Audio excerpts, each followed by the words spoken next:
Okay. So guys, nandito kami sa English Garden ng Munich. Tingnan yung man-made falls nila dyan. Kadugtong siya nung may wave dun sa urban surfing. May urban surfing dito sa may entrance nitong English Garden. So ayun yung man-made falls.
Ito hiking na ito.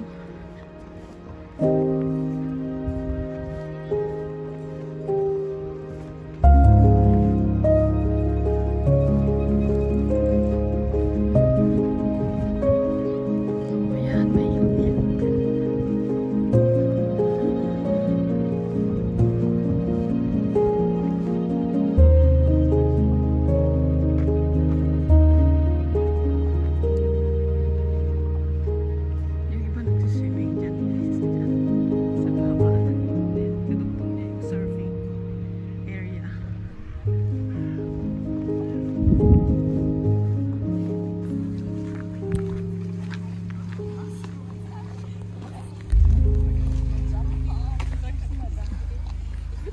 Ilog-ilog daw eh. Oh, ayan, ang ilog-ilog. Ilog-ilog. Ang haba na itong ilog-ilog nila, guys. Ayan, oh. Yung willow tree nila, oh. Dito talaga siya malapit sa ilog tumutubo. Ayan ang mga willow tree nila. Daming nakabike dito. Kala mo nasa Amsterdam ka.